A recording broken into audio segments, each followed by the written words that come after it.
আজ জিরো আওয়ারে যে ছবিগুলো একের পর এক দেখানোর চেষ্টা করব। দেখুন, মঙ্গলের রাতে অপারেশন সিন্দুর, বুধবার গোটা দিনভর এই অপারেশন সিন্দুর সফলতা, তার পাশাপাশি সকলের শুভেচ্ছা বার্তা, ভারতীয় 3 সেনাবাহিনীর প্রত্যেক স্তরকে এক প্রকার শুভেচ্ছা জানানো এবং অন্যদিকে তাকিয়ে এই এত কিছুর মধ্যে কোথাও একটা থরহরিকম্প পাকিস্তান। কারণ গতকাল দেশ জুড়ে মক ড্রিল হয়েছে, সেই কথাও ছিল। আর সেখান থেকেই একের পর এক ছবি। পাকিস্তান সে কি আর চুপ করে বসে থাকবে? পাকিস্তান আর যাই হোক, সে যে কতটা বেঈমান হতে পারে বা আদৌ কারোর বন্ধু রাষ্ট্র হতে পারে কিনা তা নিয়ে প্রশ্ন আগেও ছিল, এখনো রয়েছে। আর সেই পাকিস্তান তার যেটুকুই থাকুক না কেন, আওয়াজ তার লম্বা চওড়া, আর তাই প্রত্যাঘাত করবার সময় একদম দেরি করলো না। অর্থাৎ অপারেশন সিন্দুর, তারপরেই প্রত্যাঘাত পাকিস্তানের চেষ্টা, আর সেই প্রত্যাঘাতে ফের বিধ্বস্ত হতে হলো ওই পাকিস্তানকে। সিয়ালকোটের আড়ালে ভারতকে আক্রমণের ছক করেছিল তারা। পাক ছক এবার বানচাল করলো ভারতীয় সেনা। গুজরানাওয়ালা থেকে ভারতে অনুপ্রবেশের যে চেষ্টা পাক ফাইটারের, সেই অনুপ্রবেশের পথেই প্রতিরোধ করলো S-400 এয়ার ডিফেন্স। 5 পাক ফাইটার জেট ধ্বংস করলো ভারতীয় সেনা। দেখুন, একদিকে পাকিস্তানের লাহোর, সেই লাহোরে বড়সড় বিস্ফোরণ সাত সকাল থেকেই। এক প্রকার লাহোরে বিস্ফোরণ, একাধিক বিস্ফোরণ। অন্যদিকে ইসলামাবাদে ফের যুদ্ধের সাইরেন। এবার আতঙ্কে পাকিস্তান, কিন্তু এই পাকিস্তান আদৌ পালাবার পথ পাবে কি? কারণ নিজেদেরকে মহান প্রমাণ করতে ইতিমধ্যে শাহবাজ শরীফ থেকে শুরু করে বিদেশ মন্ত্রী তারা তো বড়াও করে দেখাচ্ছেন যে তারা কি করেছেন, তারা নাকি ভারতের অনেক কিছু ধ্বংস করে দিয়েছেন। কিন্তু আদতেও কি ঘটছে সেই ছবি আপনাদেরকে দেখাচ্ছি আমরা। আর এখান থেকেই একের পর এক পরিস্থিতি, সেই ছবিগুলো একে একে দেখানোর চেষ্টা করব। এই মুহূর্তে নিউজরুমের দিকেও নজর রাখবার চেষ্টা করব। যে ছবিগুলো বারংবার সামনে এসেছে, তাহলে এই মুহূর্তে দাঁড়িয়ে পাকিস্তানের কি পরিস্থিতি। নিউজরুম থেকে সরাসরি চিফ রিপোর্টার সত্যজিৎ মুখোপাধ্যায় রয়েছেন আমাদের সঙ্গে। সত্যজিৎ, দেখো, আমরা বলতে পারবো না যে এই মুহূর্তে ভারতের তরফে সিঁদুর অপারেশন স্টেজ 2 এটা শুরু হয়েছে কিনা এটা আমরা বলতে পারবো না, কারণ অফিসিয়াল অ্যানাউন্সমেন্ট নেই। কিন্তু যে ছবি শুরু হয়েছে, যে ছবি আমরা দেখতে পাচ্ছি, তাতে যদি সিঁদুর অপারেশন পার্ট 2 হয় তাহলে হয়তো অবাক হওয়ার কিছু নেই। এবং গুরুত্বপূর্ণ বিষয় হলো যে পাকিস্তান বদলাবে না, পাকিস্তান বদলানোর মতো জায়গা নেই। কারণ জেহাদের যে ব্যবসা এবং জেহাদের যে মন্ত্র পাকিস্তান উচ্চারণ করে সেটা প্রত্যেক দিন করে। যে কারণে তুমি দেখবে যে গতদিন পাকিস্তানের প্রধানমন্ত্রী শেহবাজ শরীফ তিনি যখন বক্তব্য রাখলেন, তারপরেই তার যে সচিব রানা সালাউল্লাহ তিনি পরিষ্কার বললেন যে আমরা চাইছি যে একটা স্থিতাবস্থা। তারপর কি হলো? তারপর শিয়ালকোটে যে বিভিন্ন সোর্স আমরা খবর পাচ্ছি, লিপা ভ্যালি, শিয়ালকোটের উত্তর দিকে, এইখান থেকে প্রথম আক্রমণ শুরু হয়। এবং আমাদের কাছে ইনফরমেশন আসছে যে পাকিস্তানের সেনাপ্রধান একেবারে আসিম মুনিরের নেতৃত্বে এখান থেকে ভারতকে লক্ষ্য করে আক্রমণ শুরু হয়। তারপর আমরা প্রত্যাঘাতে গেছি, কি হয়েছে শিয়ালকোটের বাসিন্দারা বুঝতে পারছেন। এবং এই মুহূর্তে দাঁড়িয়ে কি অবস্থা, যে প্রদেশটি পাকিস্তানকে অপারেট করে সেই পাঞ্জাব প্রদেশের লাহোরের কি অবস্থা। লাহোর জুড়ে নাকি আকাশে এখন ড্রোনের বৃষ্টি হচ্ছে, অর্থাৎ লাহোরের বিভিন্ন অংশে নাকি একদম ড্রোন এসে পড়ছে, বিস্ফোরিত হচ্ছে বিকট শব্দে, মানুষজন ভয় পালাচ্ছে এবং তাদের যে বিজনেস সেক্টরসগুলো সে বিভিন্ন অংশেই ড্রোন এসে পড়ছে এবং সাইরেন বাজছে, মানুষ আতঙ্কিত। ছবিটা আমি একবার দেখিয়ে দেওয়ার চেষ্টা করব যে কিভাবে লাহোরের এখানে, অর্থাৎ নির্দিষ্টভাবে লাহোরের যে অংশে চলছে, আমি এখান থেকে দেখানোর চেষ্টা করব যে এই ড্রোন যেটা আমাদের নির্দিষ্ট অংশে, অর্থাৎ যেভাবে এই ড্রোন আমরা লাহোরের আকাশে দেখতে পাচ্ছি, এই অংশে একটা ছবি উঠে আসছে। ছবিটা হলো যে লাহোরের এখানে যে ড্রোনটা ড্রপ হচ্ছে, এগুলো মূলত আমরা ছবিতে দেখাবো যে কিভাবে ড্রোনটা ড্রপ হচ্ছে। সেই মুহূর্তটা দেখাবো। লাহোরের আকাশে এখন শুধুই ড্রোনের বৃষ্টি চলছে এবং ড্রোন যখন ড্রপ করছে সেই মুহূর্তটা, এই ড্রোনটা ড্রপ হচ্ছে সেই মুহূর্ত এই বিস্ফোরণ হচ্ছে এবং এটা বিভিন্ন জায়গায় ঘটছে। অনেকে বলছেন ড্রোনের এই সাদৃশ্য দেখে যে এটা হ্যারপ ড্রোন। এটা মূলত ইসরায়েলের তৈরি আমাদের হাতে প্রচুর পরিমাণে আছে, কোনো সমস্যা নেই। কামাকাজি ড্রোন বলা হয় এবং এই ড্রোনগুলো মূলত যেটা হয়, এই ড্রোনগুলো নির্দিষ্টভাবে জিপিএস গাইডেড ড্রোন, যে ছবি আমরা স্ক্রিনে দেখাচ্ছিলাম, জিপিএস গাইডেড ড্রোন। এবং এই ড্রোনটা যখন প্রেরণ করা হয়, আমরা যখন পাঠানো হয়, তখন নির্দিষ্টভাবে এটা কোনো বড় বিল্ডিং বা বাংকারে গিয়ে অ্যাটাক করে এবং এর নেচার হলো সুইসাইডাল নেচার, যে আতঙ্কে এই মুহূর্তে পাকিস্তান কাঁপছে। এবং লাহোরের বিস্তীর্ণ অংশে যে ছবি আমরা দেখতে পাচ্ছি, পাশাপাশি একটা বিষয় উঠে আসছে যে পাকিস্তানের তরফে কি চাইছে। পাকিস্তানের তরফে যে ছবিটা উঠে আসছে তা ভয়ঙ্কর, কারণ আমরা যে তথ্য জানতে পারছি তা হলো শিয়ালকোটে গত রাত থেকে ব্যাপকভাবে বিস্ফোরণ হয়েছে, ব্যাপক আক্রমণ ঘটেছে। এবং যখন এই আক্রমণ হচ্ছে লিপা ভ্যালি শিয়ালকোটের উত্তরে, ঠিক তখন আর একটা গেম পাকিস্তান তৈরি করে রেখেছিল ভারতের জন্য। এবং আমরা বলেছিলাম যে 12 ঘন্টার মধ্যে পাক আর্মি আক্রমণ করতে চেষ্টা করবে, ভারতকে রক্তাক্ত করার চেষ্টা করবে। সেই খবরও শিলমোহর, কারণ নির্দিষ্টভাবে যে ছবি আসছে সেই ছবি হলো যে পাকিস্তানের যে নির্দিষ্টভাবে তারা আবার সুইট রিটাউট করতে চেয়েছিল 2019-এর মতো, এবার তারা কতগুলো ফাইটার জেট নিয়ে ভারতে প্রবেশের চেষ্টা করেছে আমাদের জানা নেই। কিন্তু যে ছবিটা আসছে যে গুজরানওয়ালা থেকে আমাদের অংশে, অর্থাৎ পাক পাঞ্জাব থেকে আমাদের অংশে তারা অনুপ্রবেশ চেষ্টা করে, তারা আমাদের আকাশসীমায় অনুপ্রবেশের চেষ্টা করে। আমি আরও একবার দেখাবো যে কীভাবে এই পাকিস্তানের ফাইটার তারা আমাদের পাক পাঞ্জাবের আমাদের পাঞ্জাবে এসছে। এবং সেই ছবিটা আমি দেখানোর চেষ্টা করব স্ক্রিনে। এই যে ভাটিন্ডা গুজরানওয়ালা থেকে পাকিস্তানের যে নির্দিষ্ট ফাইটার জেট, এখানে 5টা ফাইটার জেট ছিল।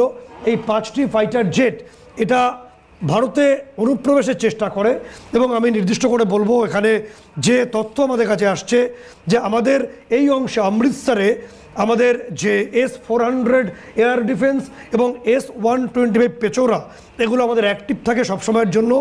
এবং এটা অনেকটাই সুদর্শন চক্রের মতো কাজ করে। পাকিস্তান একটা মিস অ্যাডভেঞ্চার করতে চেয়েছিল, কারণ সারা বিশ্বে S-400 স্বীকৃত এয়ার ডিফেন্স। পাকিস্তান এটাকে বুঝতে চায়নি যে কতটা ভয়ঙ্কর এই নির্দিষ্টভাবে এই আমাদের এয়ার ডিফেন্স সিস্টেম। এবং তখন এদের ফাইটার জেট যখন অনুপ্রবেশের চেষ্টা করে, আমাদের S-400 এবং পিচোরা এবং SR-SAM এগুলো প্রতিরোধ গড়ে তোলে। এবং প্রতিরোধ গড়ার পরিপ্রেক্ষিতে যে তথ্য আমাদের কাছে আসছে যে তাদের যে JF-17 থান্ডার এবং তাদের JC-10, অর্থাৎ এই যে J-10C, এই যে ফাইটার জেটগুলো 5টাই ধ্বংস হয়েছে। এবং নির্দিষ্টভাবে উল্লেখ করে দিচ্ছি যে অমৃতসর এবং জলন্ধরের মধ্যে মেহতা টাউন আছে, সেখানে এদের 2টি ফাইটার জেট পড়েছে বলে বিভিন্ন সূত্র থেকে আমরা খবর পাচ্ছি। ছবি আমরা দেখিয়ে দেবো নির্দিষ্টভাবে।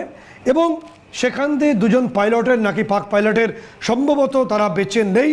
আর তৃতীয় পাইলট তিনি সম্ভবত ইজেক্ট করতে পেরেছিলেন, তিনি পাকিস্তান বর্ডারে ইজেক্ট করে গেছেন বলে আমরা তথ্য পাচ্ছি। এর বিষয়ে হয়তো অফিসিয়াল নোট বা অফিসিয়াল তথ্য চলে আসবে কিছুক্ষণের মধ্যেই, সেই দিকেও আমরা তাকিয়ে আছি। এবং একটা গুরুত্বপূর্ণ বিষয় বলবো, সেটা হলো যে এইভাবে যখন গোটা বিষয়টা চলছে, তখন পাকিস্তানের একটা ডাহা মিথ্যে কথা, সেটা না বললে ভারতের তরফে এদিক আমাদের নির্দিষ্ট ভারতবর্ষে বা ভারতের নাগরিকরা অনেকেই বিভ্রান্ত হচ্ছেন। সেই তথ্যটা হলো যে আইনসভায় দাঁড়িয়ে পাকিস্তানের প্রধানমন্ত্রী শেহবাজ শরীফ ডাহা মিথ্যা কথা বলেছেন। তিনি বলেছেন যে ভারতের যে নির্দিষ্টভাবে রাফায়েলকে তারা নাকি শটডাউন করেছেন। মিথ্যা কথা, 100% আপনি মিথ্যা কথা বলছেন। তার কারণ আমরা যুক্তি দিয়ে বুঝিয়ে দিচ্ছি। প্রথম কথা, রাফায়েল ডাবল ইঞ্জিন অর্থাৎ টুইন ইঞ্জিন বিশিষ্ট একটা ফাইটার জেট। দ্বিতীয় কথা, রাফায়েলের গোটা বডিতে রয়েছে ইলেকট্রনিক ওয়ারফেয়ার, যেটা ইসরায়েল থেকে আমরা নিই। এবং এই ইলেকট্রনিক ওয়ারফেয়ারটা রাফায়েল কেনার সময় থাকে না, অত্যন্ত খরচ করে বানাতে হয়। এবং এটা অনেকটাই 5th জেনারেশনের যে ফাইটার জেটের মতোই কাজ করে এবং শব্দের থেকে 3 গুণ বেশি গতিবেগে রাফায়েল ছুটতে পারে। ফলে নির্দিষ্টভাবে পাকিস্তানের যে HQ-9P চাইনিজ এয়ার ডিফেন্স, যেটা খেলনা বাদে কিছু নয় বলে আমরা বারবার বলছি, তার তরফে এই রাফায়েলকে ট্র্যাক করা সম্ভবই নয়। কারণ সায়েন্স তাই বলছে, বিজ্ঞান তাই বলছে। মিথ্যা কথা বলছেন শেহবাজ শরীফ আপনি। এবং নির্দিষ্টভাবে এই রাফায়েলকে অ্যাটাক করার জন্য পাকিস্তানের হাতে JF-17 থান্ডার অথবা তাদের এই যে J-10C এগুলো সিঙ্গেল ইঞ্জিন বিশিষ্ট হওয়ার জন্য এটা এতটা দক্ষ নয়, এতটা শক্তিশালী নয়, সে কারণে অ্যাটাক করা সম্ভব নয়। তোমাকে যদি বলবো যে আমাদের সুখোই MKI-30 যখন অপারেশন শেষে ব্যাক করছে তখন যে তথ্য আমরা পাচ্ছি যে এই যে HQ-9P ওদের যে এয়ার ডিফেন্স সিস্টেম তারা 8টা মিসাইল চার্জ করেছিল আমাদের সুখোইকে লক্ষ্য করে, 8টাকেই আমরা ট্যাকেল করতে পেরেছি।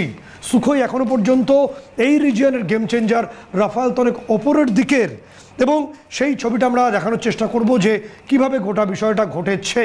এবং সবথেকে গুরুত্বপূর্ণ হলো যে এর মধ্যেও পাকিস্তানের নাগরিকরা তারা কতটা ভীত সন্ত্রস্ত, কারণ এই মুহূর্তে লাহোরের ছবি আমরা দেখিয়েছি, লাহোরে ড্রোনের বৃষ্টি চলছে, ইসলামাবাদে কাউকে বাড়ির থেকে বেরোতে না করছে, যে কোনো মুহূর্তে তারা এয়ার স্ট্রাইকের ভয় পাচ্ছে, এবং কতটা আতঙ্কিত পাকিস্তানের নাগরিকরা তারা সেখানকার বিমানবন্দরে বসেও যে কোনো মুহূর্তে ভারতীয় এয়ার স্ট্রাইকের ভয়ে ভীত। এরকম একজন নাগরিক তিনি সোশ্যাল সাইটে এসছেন, কি বলছেন পাকিস্তানের মানুষজন ভারতীয় এয়ার স্ট্রাইক নিয়ে আমরা দর্শকদের শোনাবো। তিথি।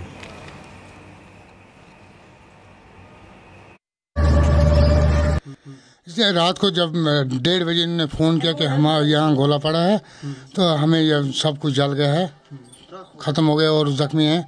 बाद में ये भागे ऊपर कहीं सेफ जगह पे, वहाँ से भी कुछ नहीं हुआ, फिर भागे ये उड़ी। तो आज रात को गरकोट थे, तो अब ये इस वक्त और आए, जहाँ देखा तो है कुछ नहीं है, सब कुछ ख़त्म हो गया है। इतना डर माहौल है इधर, डर का माहौल बहुत है इधर। बंद तो होना चाहिए, आम लोगों की जान जाती है, गरीबों की जान जाती है, गरीब बेचारे तबाह हो जाते हैं। देखो मकानों की हालत देखो, यहाँ ये बेचारे मजदूर हैं, दिन को कमाते हैं, रात को खाते हैं, क्या करें। ये हुआ जी, हम यहाँ पे अंदर थे, हम बैठे थे अंदर थे, थोड़ा थोड़ा गोलाबारी ये होने लगा, कम थोड़ा थोड़ा आवाज़ आने लगी, हम गए बाहर। নির্দিষ্টভাবে আমরা সেই বক্তব্য তুলে ধরবো, আমরা বক্তব্য তুলবো পাকিস্তানি নাগরিকরা কতটা ভয়ঙ্কর অবস্থার মধ্যে রয়েছে।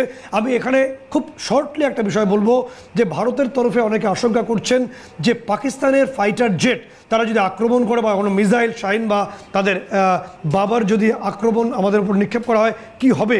এখানে একটা বিষয় বলি, ইসরায়েল যে তাদের এয়ারডোম সিস্টেম ব্যবহার করে, ভারত আমরা যুদ্ধ পছন্দ করি না, কিন্তু আমাদের আক্রমণগুলো আমরা পিছিয়ে থাকবো না। ভারতের এয়ার ডিফেন্স সিস্টেম, পাকিস্তানি ভারতের যে এয়ার ডিফেন্স সিস্টেম তা কতটা শক্তিশালী আমরা দেখাবো। তার আগে পাকিস্তানের নাগরিকরা এয়ার স্ট্রাইকের যে বিভৎস ভয় পাচ্ছে সেই ছবি আমরা আবার দেখাবো দর্শকদের। इस वक्त कंडीशन आप लोग देख सकते हैं, ये कंडीशन है गाइस इस वक्त पेशावर एयरपोर्ट की। इंडिया और पाकिस्तान की जंग जो है वो छिड़ गई है। इस्लामाबाद में जा रहा था, सही है, लेकिन इमरजेंसी फ्लाइट जो है हमारी वो लैंड हुई है पेशावर में। अब कुछ नहीं पता कब तक हम यहाँ पे रहेंगे। फड्डा हो गया है, वहां पे फड्डा हो गया है और जंग छिड़ गई है इंडिया पाकिस्तान की। पाकिस्तान ने यहाँ से 4 अपने जंगली जहाज भेजे थे, जिसमें से 2 वापस आ गए और 2 नहीं है। ये अपडेट सिर्फ मैं आपको दे रहा हूँ क्योंकि मैं इस वक्त यहाँ पे हूँ और यहाँ पे करंट जंग चल रही है इस वक्त। ये एयरपोर्ट की कंडीशन आप लोग देख सकते हैं, इसीलिए क्या से पहले यहाँ बम गिरे, जल्दी उठ चलो चलो अब यहाँ से उठो। अब गाइस हम लोग अपनी लोकेशन चेंज कर रहे हैं और कहीं छुप रहे हैं। কতটা আতঙ্কিত পাকিস্তানের নাগরিকরা পেশোয়ার এয়ারপোর্টে তারা বলছেন সে কথা আমরা খুব দ্রুত বলবো যে ভারতের যে এয়ার ডিফেন্স সিস্টেম সেটাকে ভেদ করা পাকিস্তানের মতো একটা নির্লজ্জ দেশের পক্ষে, একটা পিছিয়ে পড়া দেশের পক্ষে প্রায় অসম্ভব। সেই ব্যাখ্যা আমরা খুব দ্রুত দিচ্ছি যে ভারতবর্ষের যে অ্যাড 1 and 2 এই দুটো অর্থাৎ advance air defence system 1 and 2 একই সঙ্গে পৃথিবী এয়ার ডিফেন্স সিস্টেম রয়েছে, তার পাশাপাশি ভারতবর্ষের রয়েছে S-400। একই সঙ্গে আমি বলবো যে আমাদের S-400-এর পাশাপাশি QRSAM, MRSAM এবং পাশাপাশি তোমাকে বলবো অ্যান্টি যে এয়ারক্রাফট গান এবং অ্যান্টি ড্রোন সিস্টেম, এরকম 8টা লেয়ার্স রয়েছে আমাদের ভারতবর্ষের টোটাল যে এয়ার ডিফেন্স সিস্টেমের জন্য। 8টা লেয়ার্সকে ভেদ করে পাকিস্তানের কোনো যুদ্ধের কোনো ক্ষেপণাস্ত্র বা কোনো ফাইটার যেটা আশা কার্যত অসম্ভব বলেই সমর বিশেষজ্ঞরা মনে করেন। এবং নির্দিষ্টভাবে আমি আরও একবার বলবো, সমর বিশেষজ্ঞরা মনে করেন যে ইসরায়েলের যে এয়ারডোম সিস্টেম আছে, ভারতবর্ষের এয়ারডোম সিস্টেম বা আমাদের যে এয়ার ডিফেন্স সিস্টেম সেটা কোনো অংশে তার থেকে কম নয়। তার প্রমাণ গত রাতে আমরা দেওয়া হয়েছে। আমাদের যে S-400-কে অর্থাৎ এই সুদর্শন চক্রকে উপেক্ষা করতে গেছিল পাকিস্তানের যারা হানাদার, তার ফলাফল কী হয়েছে সেই ছবি আমরা স্ক্রিনে দেখিয়েছি। এবং এভাবেই আমাদের উত্তর চলতে থাকবে যতক্ষণ না পাকিস্তান তাদের যে সন্ত্রাসবাদ থেকে পিছিয়ে যায়। তিথি। একেবারে সত্যজিৎ সঙ্গে থাকো, কারণ এই মুহূর্তে অপারেশন সিন্দুর এবং তারপর বা তার আগে থেকে পাহেলগাঁও হামলাকাণ্ডের পর থেকে কোনোভাবেই যে রেয়াত করা যাবে না, জিরো টলারেন্সের জায়গা তা কিন্তু নির্দিষ্ট করে দেওয়া হয়েছে। সেনাবাহিনীকে স্বাধীনতা দেওয়া হয়েছে। শুধু তাই নয়, প্রত্যেকটা ক্ষেত্রে আঘাত আসলে প্রত্যাঘাত মুহূর্তেরও অপেক্ষা, তাও এক প্রকার সেই নির্দেশিকাও রয়েছে। এবং তা আমরা ভারতবাসী সকলেই দেখেছি এবং জানি। সর্বদলীয় বৈঠক হচ্ছে, প্রধানমন্ত্রী আজিজ জোভালের সঙ্গে বৈঠক করেছেন। এই সমস্ত রকম পরিস্থিতির মাঝে পাকিস্তানকে কুপকাত করবার যে পদক্ষেপ ভারত নিচ্ছে এবং আগামীতেও নেবে তা নিয়ে আলোচনা। একের পর এক যে পরিস্থিতি, কিভাবে পাকিস্তান কুপকাত হচ্ছে। সত্যজিৎ চিফ রিপোর্টার রয়েছেন আমাদের সঙ্গে নিউজরুম থেকে, অন্যদিকে আলোচনায় অংশ নিয়েছেন আমাদের সঙ্গে রয়েছেন কর্নেল দীপ্তাংশু চৌধুরী। দীপ্তাংশু বাবুর কাছে প্রশ্ন সত্যজিৎ তোমার। দীপ্তাংশু বাবু, আমি যে প্রশ্নটার উত্তর পেতে চাইছি আপনার কাছে, আপনি দীর্ঘদিন এই বিষয়ের সঙ্গে একদম ওতপ্রোতভাবে জড়িয়ে, সেই বিষয়টা হলো যে লিপা ভ্যালি উত্তর শিয়ালকোটে যেখানে প্রথম পাকিস্তান আমাদের লক্ষ্য করে তারা গোলাগুলি শুরু করে, আমরা প্রত্যুত্তর দিয়েছি এবং সেখানকার শিয়ালকোটের বাসিন্দারা বলতে পারবেন কত কড়া ছিল সেই জবাব। এবং এই যে গোলাগুলি চললো উত্তর শিয়ালকোট, আমি বলতে পারছি না সেখানে আইবিজি প্রবেশ করেছে কিনা, তার ফাঁকে তারা ফাইটার জেট নিয়ে ভারতের আকাশসীমা অনুপ্রবেশের চেষ্টা করলো। এটা পাকিস্তানের কোন ছবি? তারা মুখে বলছেন আমরা স্থিতাবস্থা চাইছি, এদিকে ফাইটার জেট নিয়ে প্রবেশ করতে চাইছেন। কতটা ভয়ঙ্কর এই অ্যাটিটিউড? পাকিস্তানকে কোনো ভয়ঙ্কর অ্যাটিটিউড বলে মনেই করি না। ফার্স্ট অফ অল, যে পাকিস্তান যা ইচ্ছে তাই করতে পারে এবং ভারত কি করতে পারে পুরো বিশ্ব দেখেছে। 25 মিনিটে বিশ্বে কম্পাউন্ড করিয়ে দিয়েছে ভারত। তো পাকিস্তান নিজেদের যে টার্গেট, ওরা যা ইচ্ছে, ওরা যে ওই খেলনাগুলো আপনি যেটা বললেন কারেক্টলি, যে 10C অথবা যে 17 এই ফাইটার জেটগুলো ইউজ করতে পারে। এন্ড আপনি কারেক্টলি ব্রট আউট যে আমাদের যে মিসাইল সিস্টেম আছে, সেটা S-400 হোক, আকাশ হোক, বারাক 8 হোক, স্পাইডার হোক, অথবা অ্যাডভান্সড মিসাইল ডিফেন্স সিস্টেম আমাদের যেটা আছে, এটা কোনোটাই ভেদ করে পাকিস্তান ভারতবর্ষের মধ্যে ঢুকতে পারবে না। এবং আপনি কারেক্টলি যেটা বললেন আয়রন ডোম, আমাদের হয়তো অনেক দর্শকের কাছে এই খবরগুলো যায় না, because this R much more confidential and strategic news. তো আপনি অমৃতসর বলুন অথবা দিল্লি বলুন অথবা চণ্ডীগড় বলুন, যেখানে যেমন অনেক জায়গায় গণমাধ্যমে ওরা দেখাচ্ছে, পাকিস্তানের যে সোশ্যাল মিডিয়া হ্যান্ডেল দেখাচ্ছে গোল্ডেন টেম্পলকে ওরা টার্গেট। আমার মনে হয় ওরা স্বপ্ন দেখছে।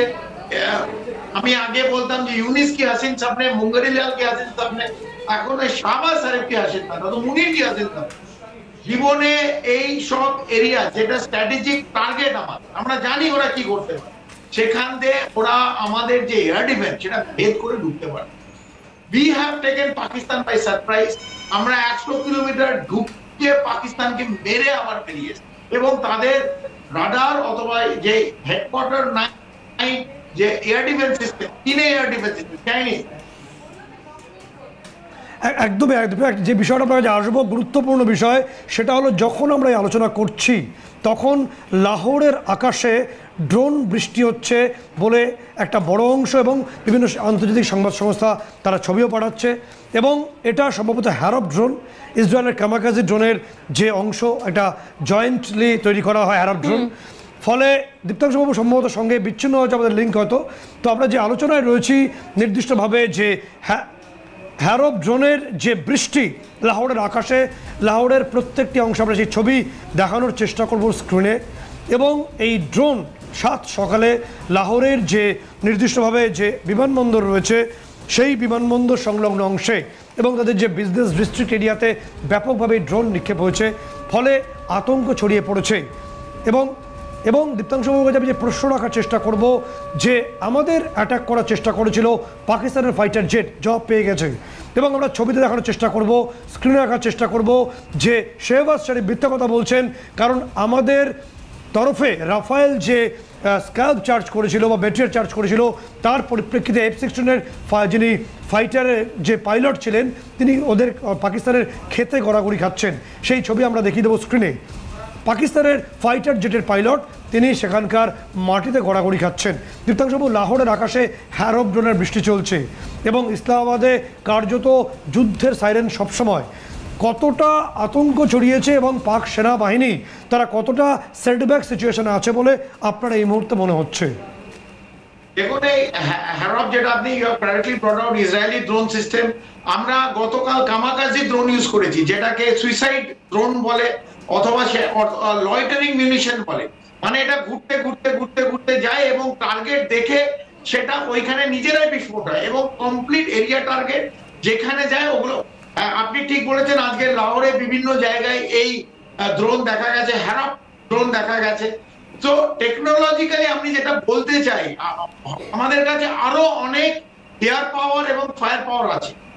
এটা নিশ্চিত ভাবে আপনার দর্শকরা জানুক, বিশেষ করে যে পশ্চিম বাংলা অথবা বাঙালি যারা দেখছে আজকে টিএন বাংলা, আপনারা নিশ্চিত ভাবে জানুন we have got a huge range of technologically advanced fire পাওয়ার মানে ড্রোনের মাধ্যম দিয়ে আমরা যে হ্যারপ হতে পারে, সেটা কামাকাজি ড্রোন হতে পারে, অথবা we have got different missile system, সেগুলো আমরা কোনোটা ইউজ করিনি। আজকে লাহোরে ওয়ালটন যে এয়ারপোর্ট এবং আমরা নাসিরাবাদ লাহোরের যে জায়গা অথবা গোপালপুর, এই সমস্ত জায়গায় কিন্তু এই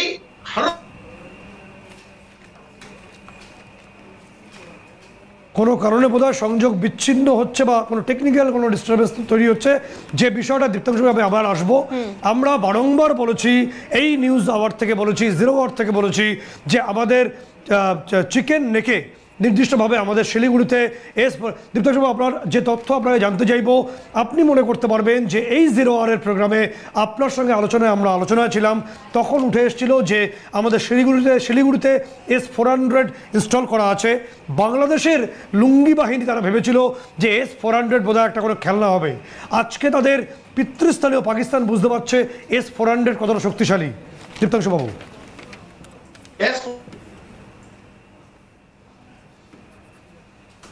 আমি বারবার বলেছি যে ইউনিস ওদের মোহাম্মদ ইউনিসের ঘুম উড়ে গেছে। উনি যেটা দেখেছেন এই 25 মিনিট কম্পন পাকিস্তানে, ওনার গতকাল থেকে আমি নিশ্চিতভাবে উনি এবং যে মৌলবাদী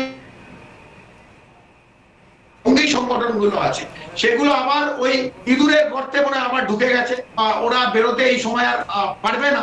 এবং আমি বারবার বলেছি পূর্বর দিকে কোনোভাবে এই অ্যাটাক যে বাংলাদেশ যে বারবার বলেছে 7 সিস্টার্স নিয়ে নেবে, অথবা তাদের প্রাক্তনরা বলেছে কলকাতা এসে নাকি দুপুরে লাঞ্চ করবে, এই যে বড় বড় কথাগুলো যে বাংলাদেশ থেকে আউড়ে ছিল, আমার মনে হয় তাদের যে শক্তি, আমাদের যে চারটে করাতে চীন ভয় পায়, সেখানে বাংলাদেশ লাল চোখ দেখাবার কোনো দরকার নেই।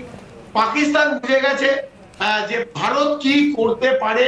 100 কিলোমিটার ঢুকে তাদের শহরের মধ্যে পাক অধিকৃত কাশ্মীর না, পাকিস্তানে ভাওয়ালপুর পাঞ্জাব প্রভিন্সের সিয়ালকোট আমরা ওদের জঙ্গি যে সংগঠনগুলো ছিল মাটির সঙ্গে মিলিয়ে দিয়ে আছে। এবং পূর্ব দিকে আপনি বলেছেন আমাদের নিশ্চিত ভাবে শিলিগুড়ি করিডোর, আমাদের city area, we are alert there, আমাদের যে কোর হেডকোয়ার্টার আছে, ডিফারেন্ট ডিভিশন আছে, মিসাইল রেজিমেন্ট আছে, we are active on the eastern side also. একটা বিষয় আপনাকে জানতে চাইবো, সেটা খুব গুরুত্বপূর্ণ তথ্য আমাদের কাছে যে পৌঁছচ্ছে, যে শিয়ালকোট যে পাক পাঞ্জাবের অংশ, সেখানে একটা 10 থেকে 12 কিলোমিটারের একটা সরু অংশ আছে, লাইক আওয়ার চিকেন নেক, এবং যে তথ্য আসছে সেখানে ব্যাপকভাবে গোলাগুলি চলেছে এবং সেখানে নাকি যে পাকিস্তানি রেঞ্জার্স বা তাদের ফোর্স কিছুটা পিছু উঠেছে। জানি না কতটা অথেন্টিক, তবে আমাদের IBG, আমাদের ইন্টিগ্রেটেড ব্যাটেল গ্রুপ, যারা আমাদের ঘাতক বাহিনী বলেও পরিচিত হয়, তাদের কি কোনো মুভমেন্ট সেখানে হয়েছে? দীপ্তাংশুবাবু। সত্যজিৎ বাবু, আমরা এই গণমাধ্যম এবং আমাদের কাছে অনেক ফটোগ্রাফ এসছে, অনেক ছবি এসছে এই ব্লাস্টে। এটা সিয়ালকোট কানাল আছে, মানে একটা নালা আছে, সেই নালাটা পাঞ্জাব প্রভিন্স দিয়ে, যেমন আমাদের IGC ইন্দিরা গান্ধী ক্যানেল যেটা রাজস্থানের মধ্যে দিয়ে পুরো গেছে, সেমনি ভাবে সিয়ালকোট ক্যানেল পুরো পাঞ্জাবের মধ্যে দিয়ে গেছে। এই সিয়ালকোট ক্যানেলটা যদি ব্লাস্ট করে দেয়, কিন্তু কমপ্লিট ওদের যে ক্যানাল স্ট্রাকচার, যে ইরিগেশনের, এটা কিন্তু নষ্ট হয়ে যাবে। এটা হয়েছে কিনা আমাদের কাছে খবর নেই, কিন্তু গণমাধ্যমে এবং বিভিন্ন যে ছবি পাচ্ছি সেখানে একটা ব্লাস্ট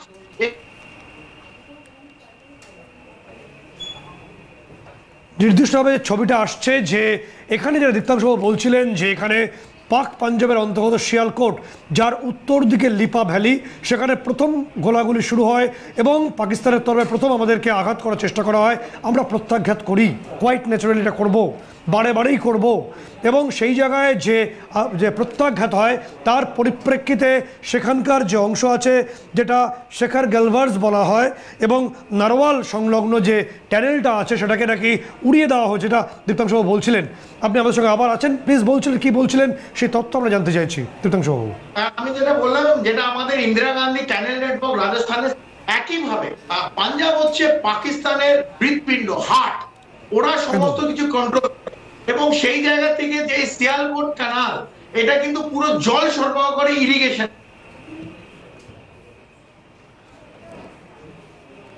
অর্থাৎ যে ছবিটা আসছে আমাদের কাছে যে আমাদের সিন্ধু নদের যে আমাদের চুক্তি বাতিলের স্থগিত করার পাশাপাশি যে যে যে যে মুহূর্তে আমাদের পরিপ্রেক্ষিতে আমরা সিদ্ধান্ত নিয়েছিলাম যে সিন্ধু নদের জল আর তারা পাবে না এবং আমাদের সেই সিদ্ধান্তই অটুট রাখা হয়েছে, ফলে তাদের বিভিন্ন নদীতে জিলাম বা চিরাম নদীতে এখন কার্যত জল নেই।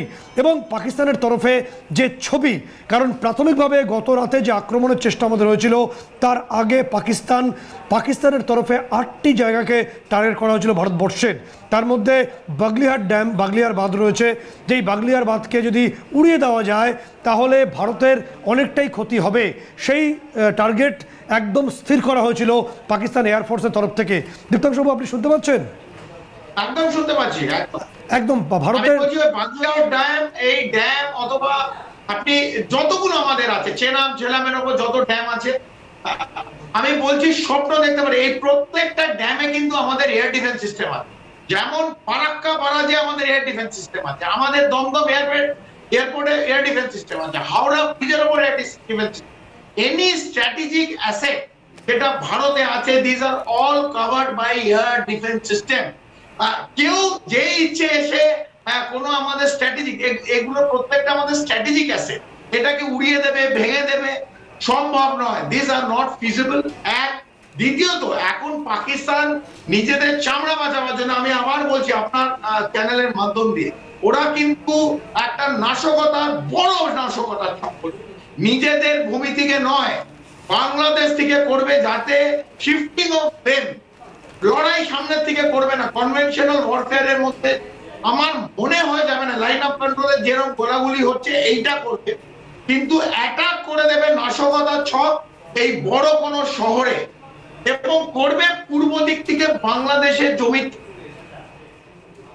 নির্দিষ্টভাবে যে আশঙ্কা করছেন দীপ্তাংশবাবু বা সমর বিশ্বকর আশঙ্কা করছেন যে পাকিস্তান যে মুহূর্তে তাদের লাহোর, ইসলামাবাদ সবকটাই ইন্ডিয়ান এয়ার স্ট্রাইকের ভয়ে আতঙ্কিত, সেখানকার নাগরিকরা প্রাণ ভয় পালাচ্ছেন, সেই মুহূর্তে তারা তাদের কম্পারেটিভলি যে সহজ যে অংশ বা যেটা বাফার কান্ট্রি অনেকে বলতে পারেন বাংলাদেশ, সেখান থেকে তাদের সেকেন্ড উইন্ডো থেকে অ্যাটাক করতে পারে। আমাদের S-400 রয়েছে শিলিগুড়িতে, দীপ্তাংশবাবু আমাদের S-400 অ্যাক্টিভ রয়েছে শিলিগুড়িতে, আমাদের 1.5 লক্ষ সৈনিক এই মুহূর্তে পূর্ব সীমান্তে তাদের ডিপ্লয়মেন্ট হয়ে রয়েছে। ফলে বাংলাদেশ থেকে যদি কোনো রকম অ্যাটাক করা হয় তাহলে বাংলাদেশের অবস্থা কি হতে পারে? ভারত যে রণংদেহী মূর্তিতে এই মুহূর্তে রয়েছে। পাকিস্তানের বিরুদ্ধে আমাদের অনেক লম্বা সময়, এটা নতুন না, 47 থেকে 2025 বাংলাদেশ আমাদের বন্ধু দেশ, আমাদের সাথে সেইভাবে আমরা দেখি। তবু এই মৌলবাদী জঙ্গি সংগঠনের বাংলাদেশের যদি জমি ইউজ করে ভারতে এবং পশ্চিমবাংলা অথবা সেভেন সিস্টার অথবা এনি আদার মেজর সিটিতে যদি এই সময় কোনো নাশকতা ছক করে, এবং আমাদের কাছে বিভিন্ন ইনফরমেশন আসছে Ansarullah Bangla team, ISI sleeper agent active, Paschimbangla active এবং সেভেন সিস্টার অ্যাক্টিভ। তো যেহেতু পাকিস্তান নিজের জমিতে এখন ইউজ করতে দেবে না, কোন জঙ্গি সংগঠন করলে জানে কি অবস্থা ভারত করতে পারে। 25 মিনিটের স্বাদ ওরা পেয়েছে, সেইখান থেকে নিজেদের ওপর থেকে ব্লেম শিফট করার জন্য ভারত অনেকগুলো ফ্রন্ট খুলতে পারবে না। তাই কি করবে, একটা বড় ব্লাস্ট করাবে। কোথা দিয়ে করাবে? পূর্ব দিকের দিয়ে করাবে এবং বলবে এটা তো আমাদের জঙ্গি সংগঠন না। আনসারুল্লাহ বাংলা টিম যদি এটার সঙ্গে অ্যাড হয় তো পাকিস্তান বলে ভাই এটা তো আমাদের কোনো জঙ্গি সংগঠন না। নির্দিষ্টভাবে তাহলে বাংলাদেশ এক্ষেত্রে পাকিস্তানের এই মুহূর্তের বন্ধুস্থানীয় দেশ হয়ে গেছে, কারণ মোহাম্মদ ইউনূস বা তার সিন্ডিকেট সেভাবেই চালাচ্ছে। কিন্তু একটা বিষয় বুঝে নেওয়ার পালা রয়েছে, পর্ব আছে, যে বাংলাদেশ যদি এ ধরনের মিস অ্যাডভেঞ্চারে পাকিস্তানের জুতোতে পা গলায় তাহলে পাকিস্তানের যে অবস্থা, তাদের পাক পাঞ্জাব প্রায় বিধ্বস্ত, তাদের লাহোর সিটি প্রায় বিধ্বস্ত, তাদের ইসলামাবাদ ভয় কাঁপছে, এবং তাদের যে রানা সানাউল্লাহ, যিনি শেহবাজ শরীফের পরামর্শদাতা, তিনি বলছেন আমরা স্থিতাবস্থা চাইছি। এরকম অবস্থায় যদি বাংলাদেশ কোনো মিস অ্যাডভেঞ্চারে পাকিস্তানের জুতোতে পা গুলিয়ে দেয়, তাহলে বাংলাদেশের অবস্থা কী হতে পারে? ভারতের বর্তমান যে ওয়ার স্ট্যাটাস বা ভারতের বর্তমান যে প্রত্যাঘাতের যে স্ট্যাটাস আমরা দেখতে পাচ্ছি। আমি একটু বোধহয় লাস্টের কথাটা শুনতে পারিনি, তবে আবার আমি বলছি যে পাকিস্তান এই সময় কনভেনশনাল ওয়ারফেয়ার অ্যাভয়েড করতে চাবে, ভারতের সঙ্গে অ্যাভয়েড করতে চাবে, কারণ আমাদের যে ফায়ার পাওয়ার, আমাদের যে টেকনোলজি আছে, এটা 2025, এটা 1999ও না, কার্গিল ওয়ারফেয়ারও না। অর্থাৎ পাকিস্তান এক্ষেত্রে কনভেনশনাল ওয়ার যদি অ্যাভয়েড করতে চায়, তাহলে পাকিস্তান অন্যভাবে তারা গেরিলা ওয়ারফেয়ার বা তারা যে হঠাৎ করে হানাদারির যে পদ্ধতি নিচ্ছে সেটা তারা চেষ্টা করছে, যেটা দীপ্তাংশবাবু বলছিলেন কি যান্ত্রিক ত্রুটি হয়তো আছে। একই সঙ্গে যে বিষয়টা বলবো তিথি, যে একটা বিষয় পরিষ্কার হচ্ছে যে পাকিস্তানের সমস্ত শহর, যেটা আমরা প্রথম থেকে বলছি, যে আমাদের ওয়েস্টার্ন পার্টে যে এয়ার ডিফেন্স সিস্টেম আছে, আমরা আগেও জানিয়েছিলাম তার অন্তর্ভুক্ত, তার নাগালে রয়েছে পাকিস্তানের সবকটি শহর, এবং আমাদের এয়ার ডিফেন্স সিস্টেম অর্থাৎ 8 লেয়ার্সের, সেটাকে ভেদ করে ভারতে প্রবেশ করা কার্যত অসম্ভব। পাকিস্তানের HQ-9P চীন থেকে কেনা কার্যত খেলনা এয়ার ডিফেন্স সিস্টেম, সেটা বারে বারে ব্যর্থ হয়েছে, গত রাতেও সেটা ব্যর্থ হয়েছে। দীপ্তাংশবাবু, যে প্রশ্ন আপনার কাছে, যে পাকিস্তানের নড়বড়ে এয়ার ডিফেন্স সিস্টেম এবং তাদের এই প্রায় যে নড়বড়ে যে ফাইটার জেট, সে তা নিয়ে তারা লড়াইয়ের যে হুঙ্কার দিচ্ছে এখনো পর্যন্ত, সেটা কতটা যুক্তিযুক্ত বলে আপনার মনে হয় আজকের সময় দাঁড়িয়ে? দীপ্তাংশবাবু। আমি একদম কারেক্ট, সত্যজিৎ বাবু বলেছেন। দেখুন, ফার্স্ট অফ অল আমরা ভারতবর্ষ কনভেনশনাল ওয়ারফেয়ারে যেতে চাই না।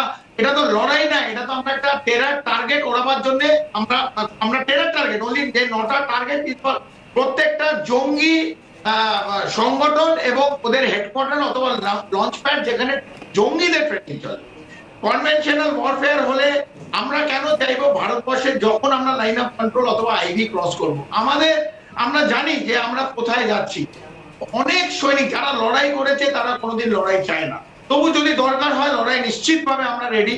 তবে আমরা নিজেদের লোক কেন এমন মরণ আঘাত নিয়ে আসতে চাই?